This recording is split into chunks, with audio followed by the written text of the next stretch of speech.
Bonjour amis, je veux vous parler de la voiture Mercedes W221.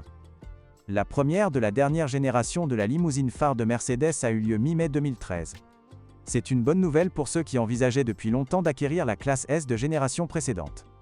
À quoi faut-il prêter attention avant d'acheter cette voiture? En 2010 à 2011, plusieurs moteurs ont été remplacés par des moteurs plus petits, mais beaucoup plus performants.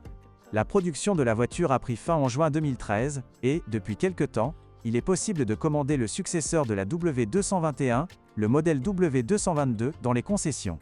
La Mercedes Classe S est proposée avec une telle variété de moteurs qu'il est difficile, à première vue, de choisir un modèle précis. Cependant, en y regardant de plus près, on constate qu'il y en a beaucoup moins que ce que les symboles suggèrent. Pour des raisons évidentes, la plupart des gens optent pour un diesel. Lequel sera le plus adapté? Tout dépend du kilométrage du modèle et du budget de l'acheteur. Si une consommation de 15 litres 100 km en ville vous convient, vous pouvez opter pour le V8 4 litres. Pour les plus économes, le V6 3 litres sera une meilleure solution, avec une consommation de 12 à 13 litres 100 km dans les embouteillages. Le moteur diesel d'entrée de gamme est arrivé assez tard dans la gamme, il y a donc peu d'unités équipées sur le marché. Mais le 4 cylindres en ligne de 2,1 litres s'adapte également bien à cette énorme berline, tout en utilisant encore moins de carburant. Il est également important de rappeler qu'un moteur plus puissant implique non seulement des visites plus fréquentes aux stations-service, mais aussi des réparations plus coûteuses. Après tout, remplacer 8 injecteurs coûte plus cher que 6. Les moteurs diesel sont assez robustes, mais la plupart des voitures ont un kilométrage important, et leur équipement n'est pas éternel. Les pannes les plus fréquentes concernent les injecteurs et le turbocompresseur, et les réparations sont coûteuses. Notez que des fuites d'huile peuvent également survenir. Au cas où, il est préférable de prévoir au moins quelques centaines d'euros pour les petites dépenses. Si vous souhaitez acheter une Mercedes Classe S pour vous rendre principalement au bureau et que vous passez la plupart de votre temps dans les embouteillages, vous devez vous attendre à des problèmes de filtre à particules.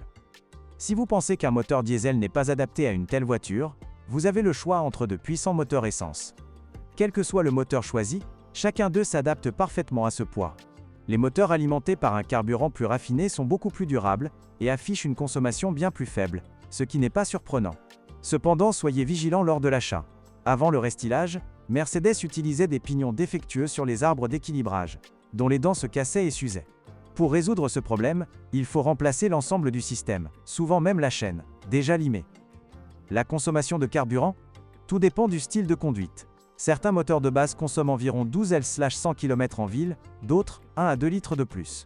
Pour les versions haut de gamme, de l'AMG, ou des S500 et S600, la barre des 30 L/100 km sera facilement franchie. Comme il sied à une limousine du segment F, le couple peut être transmis aux roues arrière, ou aux 4 roues. La tranquillité de l'habitacle est assurée par une suspension multibras entièrement indépendante. Les versions les plus luxueuses sont équipées de soufflets pneumatiques. Grâce à cela, la voiture ne roule pas, mais flotte. La voiture n'a pas été soumise au crash test Euro NCAP, mais son équipement témoigne de son haut niveau de sécurité. Le gadget le plus impressionnant est le système Pre-Safe, qui resserre les ceintures de sécurité, ferme les fenêtres, ajuste les sièges, et augmente en outre la force de freinage avant un accident pour minimiser les effets d'une collision. La boîte automatique à 7 rapports, dont le module présente des problèmes, est celle qui pose le plus de problèmes de fonctionnement. Le boîtier de soupape est également sujet aux dommages et le convertisseur de couple est défectueux. Le compresseur, responsable du bon fonctionnement de la suspension pneumatique, est peu résistant. Avant l'achat, il est conseillé de vérifier si vous ressentez des vibrations au volant à vitesse élevée. Elles peuvent être les premiers symptômes d'une défaillance de la direction assistée. Des éléments de suspension endommagés, voire des pneus très usés, sont souvent en cause. Je recommande de vérifier attentivement ces points. Le principal défaut de ce modèle réside dans son électronique capricieuse. La multitude de gadgets et de systèmes divers rend les voyages en classe S plus faciles et plus agréables, mais augmente le risque de panne. Il arrive que l'écran principal affichant le compteur de vitesse et les voyants s'éteignent.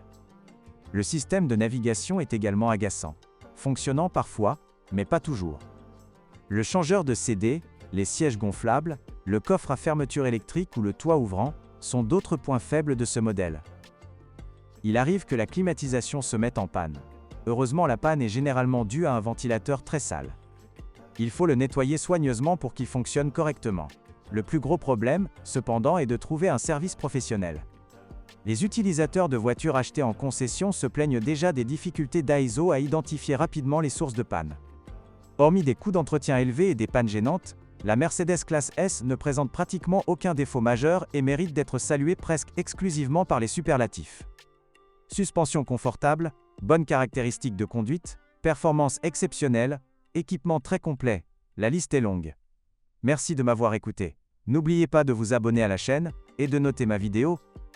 Si vous connaissez des problèmes avec cette voiture que je n'ai pas mentionné, n'hésitez pas à les mentionner dans les commentaires. Bonjour les amis. Vous cherchez une voiture d'occasion? Vous devez prêter attention au site web carm.pro. Carm.pro est grand catalogue de voitures, moteurs, boîtes de vitesse. Et le meilleur, c'est que vous pouvez trouver des informations sur les pannes de n'importe quelle pièce. Complètement gratuit. Allez sur le site web carm.pro et découvrez tous les éventuels